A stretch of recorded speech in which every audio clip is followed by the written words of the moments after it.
Welcome back to the channel. In this video, I have purchased a QFT Slayer 750 CFM carburetor for my car, Project White Trash. But White Trash is still in a million pieces and isn't running. So what we're going to do is we're going to test this on Junior's car, his 1982 Ford Mustang GT. So, and if it doesn't work, I'm going to rebuild it.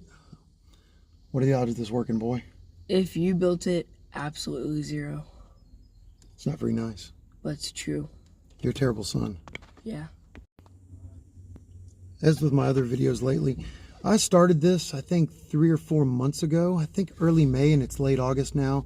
So, yeah, I got distracted and I procrastinated and then just...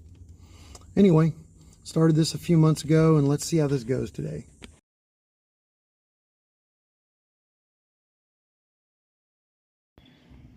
First thing we're going to do before we get to the intake swap on Junior's car is we are going to do a carb swap.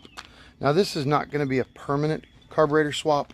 This is just something I'm testing out. This is my Quick Fuel Technologies 750 Slayer that I picked up from an acquaintance, and I'm just going to test it out. That's going to go on my engine and White Trash later this year. I just want to see if it's going to idle, if it's going to run, the condition of it, so I can kind of gauge it, see what's going on. Junior's car has the Edelbrock 600 on it. It's gonna keep an Edelbrock 600 on it. I just want to see if this thing is gonna run. Junior's not feeling so well right now, so he's not gonna help me with this. This is just kind of my experimentation. I'm just gonna play with it. I just want to see if this will run.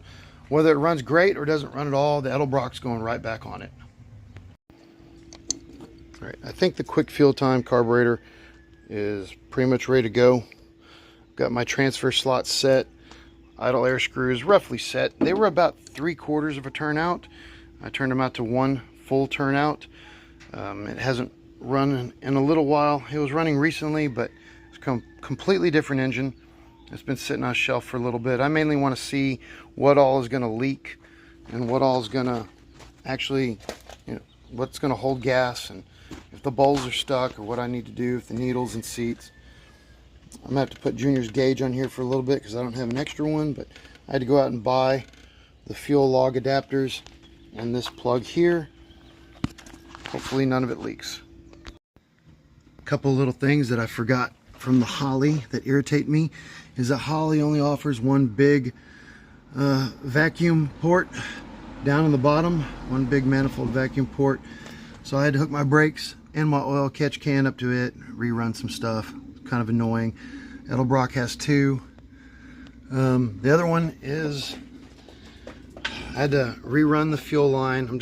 I put an old scrap piece of fuel line on here, reroute that. It goes right under my heater hose, or Junior's heater hose, and right under the spark plug wires. I forgot about that. That's kind of annoying. And the most annoying thing was I already had the carburetor installed when I realized that's the ported vacuum that I need for my distributor down there, and I couldn't get to it. It was capped off and I couldn't get to it, and I had to pull it back off to run my vacuum line. So now it should be ready to bolt down and test fire. All right, it's all hooked up, it's all bolted down. In theory, as soon as I pressurize it, it should fire right up, fire off, and idle. But the boy and I have a terrible batting average when it comes to the theoretical, so I'm not really holding my breath. Hopefully it works. I'm just hoping it doesn't leak and pour gasoline everywhere. All right, let's see how this goes. It's going to take a minute to fill the bowls and pressurize, since the carburetor and all the fuel lines are empty now. Ooh, I tried to fire instantly.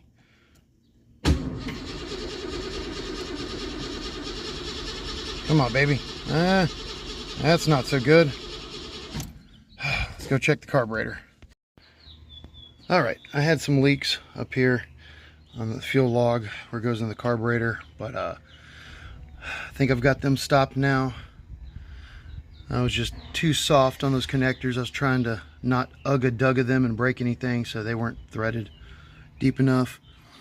I don't see any other leaks, but we also didn't build any fuel pressure, which I don't like. And I can't see anything in the bowls. The bowls appear to be completely dry and empty. So either that or they're over full, but I don't think so. When I move the car, I don't see any fuel in the bowls at all. That's not good. We are not building fuel pressure at all. It is not even trying. But there is, the rear bowl is full, or right where it's supposed to be in the middle. Maybe you can see that the front bowl barely has any in it. So I'm going to adjust the floats and see if that's going to fix our problem. But I think I've taken care of all the leaks as far as I can tell. But we're not building any fuel pressure. I don't know if the pump lost prime or what's going on. That has not happened. All right, I raised the float up. This one's hard to see because there's gas in it, but let's see. Yeah, I raised this float up. Hopefully that's going to work. I forgot to record it, but it almost fired up. However, I raised up the float. The fuel level did not come up any. You can see it there when I shake the car a little. It's a little low. This one's still pretty good. I'm not sure what's going on. We're still not building fuel pressure, but I think I've gotten all the leaks taken care of. I can't find any new leaks. Everything that is drying off, so I'm not sure what's going on. Try this again. Oh, there we go. Beautiful. Oh, come on, baby.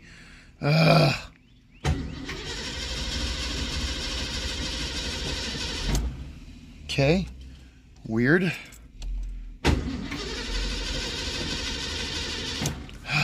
Probably flooding it. Let me go check. I got the fuel level up in the front bowl, a tiny bit high, so I just backed it down a little bit, but haven't tried to start it since. May have flooded it a little.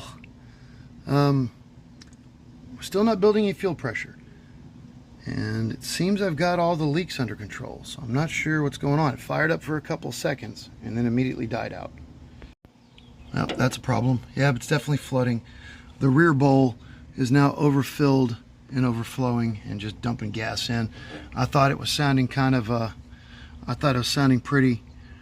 wet in there, and it is. So I'm gonna have to back that off. Yep, rear bowl, secondaries, whatever, are definitely flooding things out. They're just overflowing. So something's stuck. I gotta take it apart, see if I can fix that. This looks okay. It's moving freely. The O-ring looks all right. The O-ring may be a little worn and compressed, maybe leaking past it. The seal, damn it, I don't have any other ones. I checked. I thought I had some old pieces left over from my old Holly, but I don't. I thought I had a rebuild kit with extra rings and seats and everything. I do not. Can't find anything. So I can't see the fuel level back there in the back one, but now the front one is over full. I don't know if you can see that. I don't know what happened there. It was just fine a minute ago. So I got to fix that too. Now that's flooding. Finally found my push button. Now maybe I can see what's going on when I'm trying to start this thing.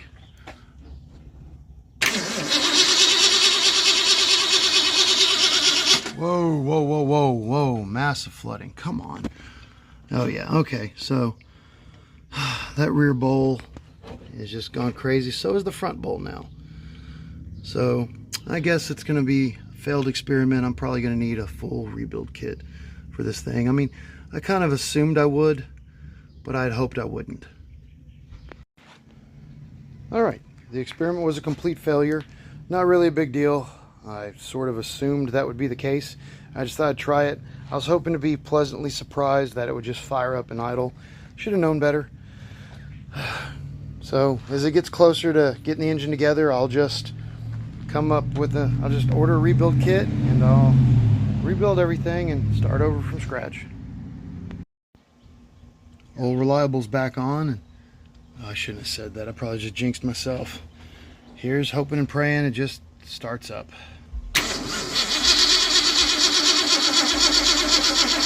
There's fuel pressure. Come on, baby.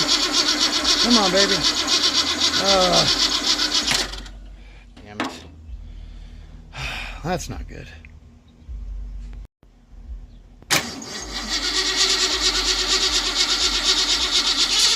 Come on, baby. Come on, baby.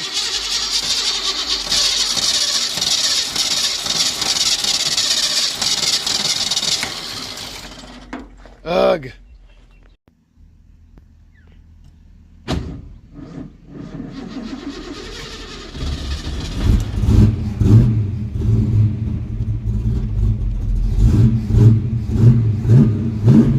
Oh yeah, she was flooded, and I guess I didn't allow enough time in between carburetor swaps for it to dry out. I pulled the number one plug off camera, and it was fouled out. It was rich, but I thought I dried it out enough. But old Reliable's back on, running like a top.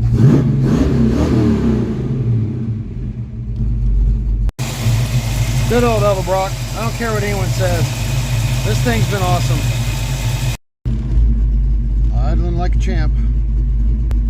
Hopefully Junior's going to feel better this weekend, and we're going to move on to the intake swap. We're going from a big single plane intake to a dual plane intake. So hopefully that'll be done this weekend.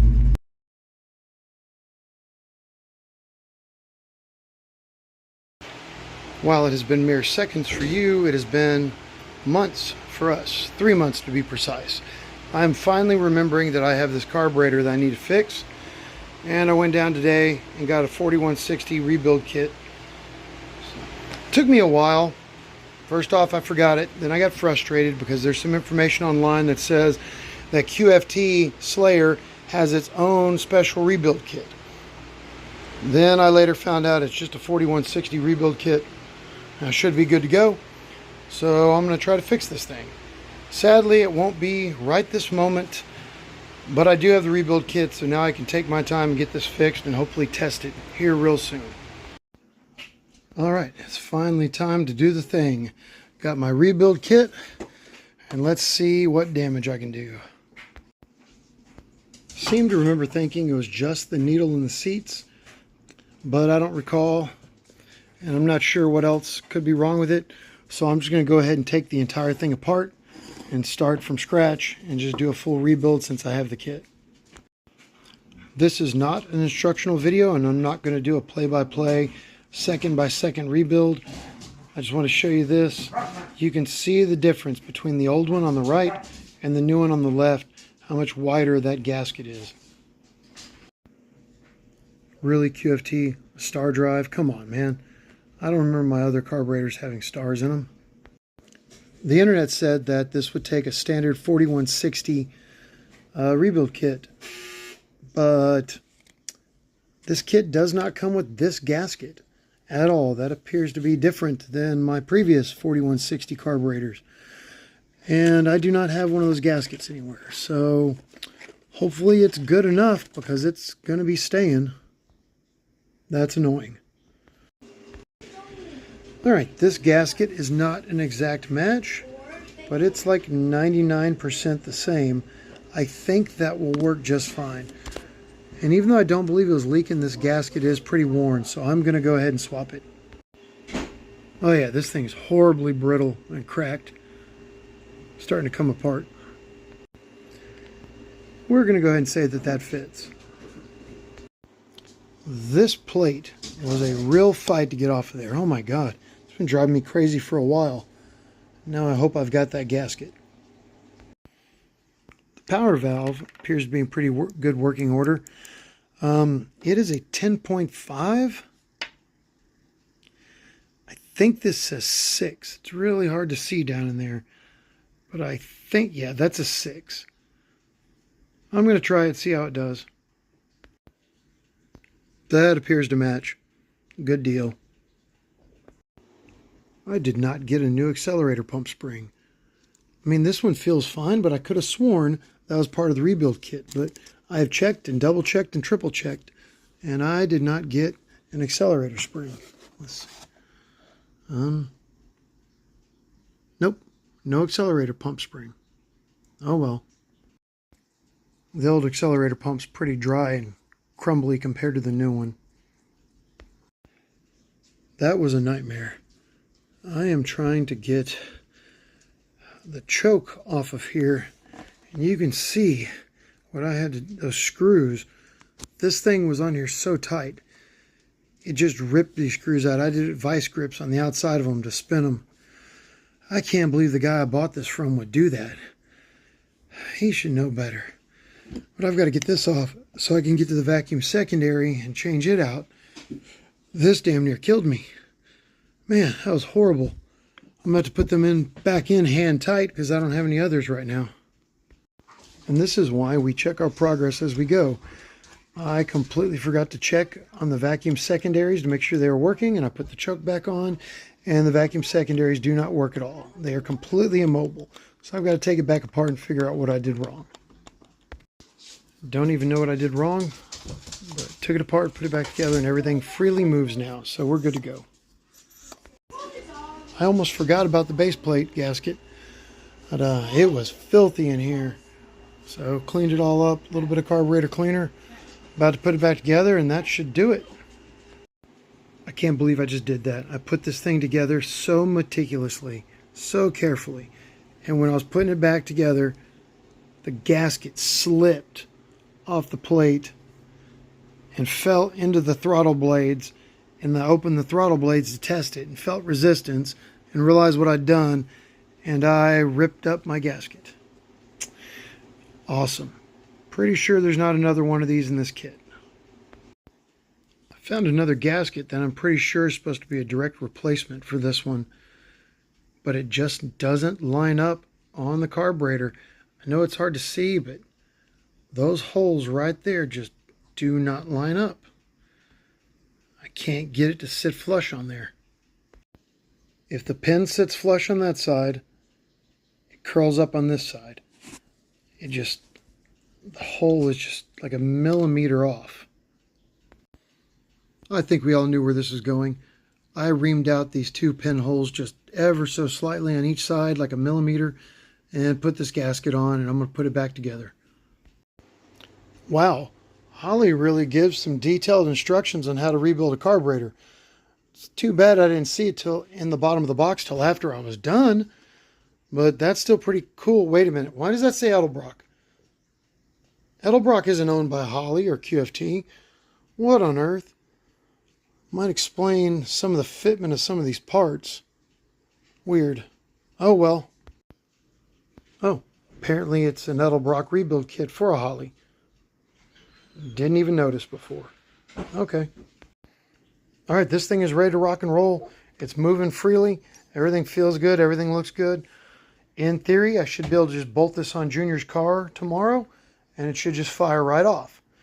Now we know that's not going to happen, but in theory, it should.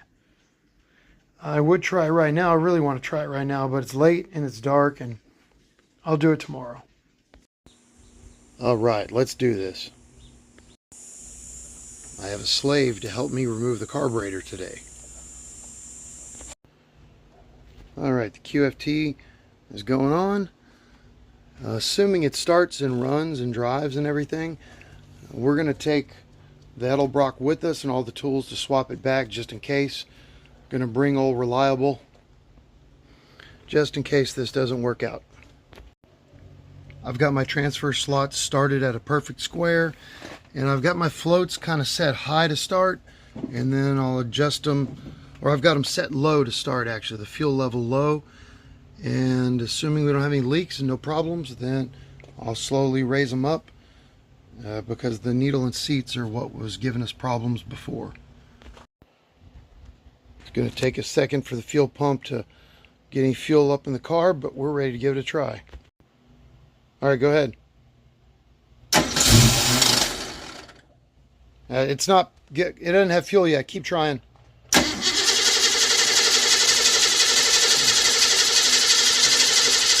Here comes fuel pressure. Oh, hold on, we got a leak. Where's the leak? I can't see it. Dang it. All right, I got to attend to that. All right, fuel leaks number 1 and number 2 are taken care of, in theory. Don't worry, there'll be more. When people talk about how carburetors are just nothing but controlled fuel leaks, they just mean Holly. Just Holly. Carter AFB figured this out years ago. Edelbrock took them over and they've had it figured out. It's just Holly. The cure for this was 10 tons of gasoline rated Teflon tape. The good news is my fuel levels look pretty good. and no leaks up the top yet. Of course, the gasoline hasn't made it that far because it was just pouring out down here. All right, try to start it. Let's see what leaks now.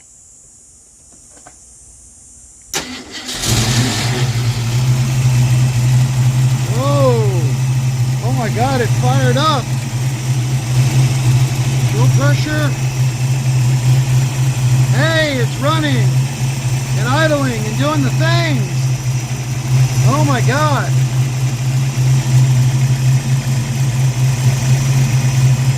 I don't see any leaks yet. Give it 10 seconds, that'll change.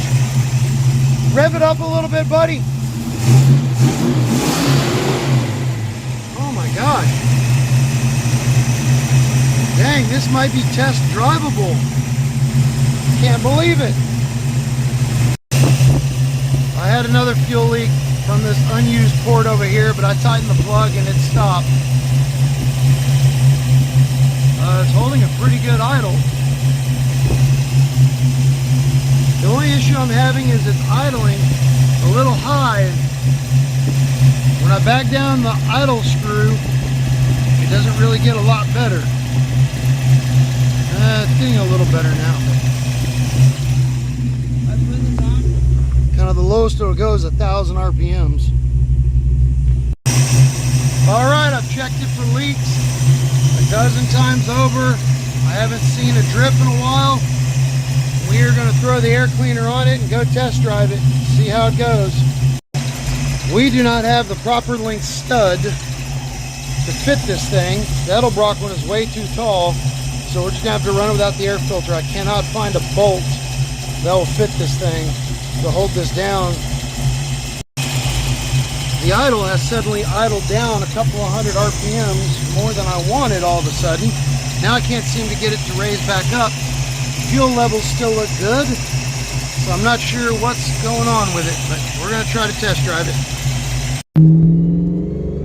Having a little issue dialing in the idle speed, but so far doing all right. We're going to take it to the neighborhood 4 or 5 miles, make sure it's fully warmed up before we try to give it any real throttle. So far it's driving fine. Just idle's just being a real bear to dial in.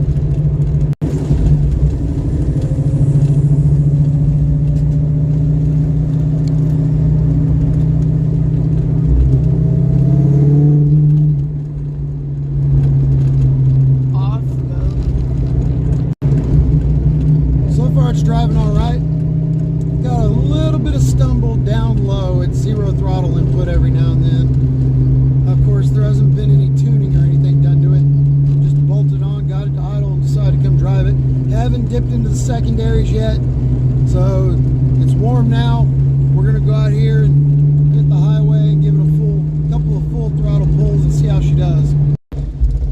All right, we pulled over, checked it again. Fuel levels are good.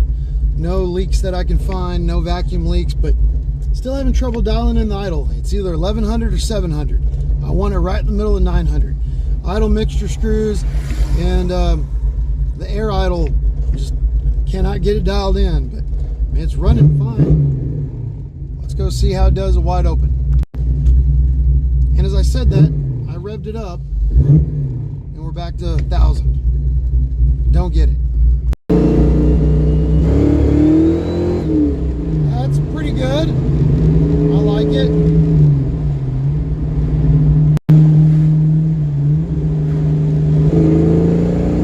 All right, no dead spot.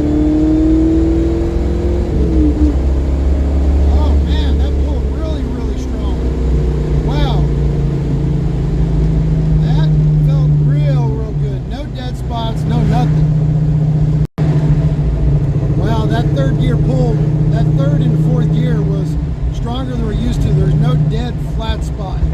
I've long suspected that Edelbrock, even if it's not too small, it may have too small of springs in it. It's always got a flat spot no matter what I do. When you nail it from 0 input to full throttle, it wants to stop. It's got a little hesitation real quick. This pulled strong.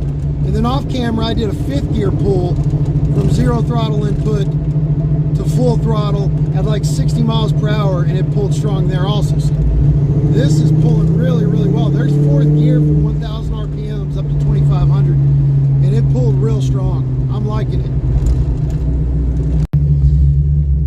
thing is idling so high. It's like 1200 RPMs right now. We're not even getting a cam surge on our street. It's just rolling along. It's the only thing I can't figure out. Just can't dial in the idle, but we're not going to get a chance with this thing. This is coming right off, going on my engine and getting ready for install. It's now chosen 1200 RPMs as its home. Not sure why, but I don't have time to play with it. I'll have to worry about it once it's on my car. Turned it off. Now let's see if it restarts.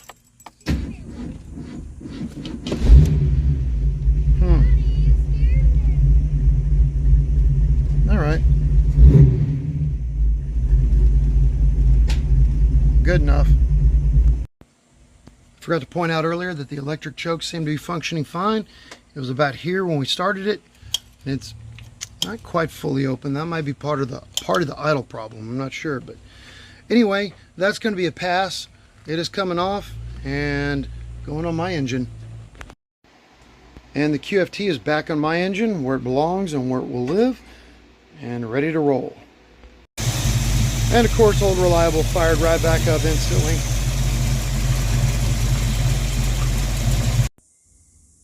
All right, there you go. Thanks for watching, and you were wrong. I was right. No, you were wrong. I rebuilt it and it works. We drove it. You were in the car with me. It factually works. That's not how it works. I was right. No, that's not how that works. The car drove. We drove it with that carburetor on the car. How were you right and I was wrong? You said there was 0% chance I got this to work. Because you're old and I'm not. I don't like you very much. Thank you for watching. Appreciate it. Bye.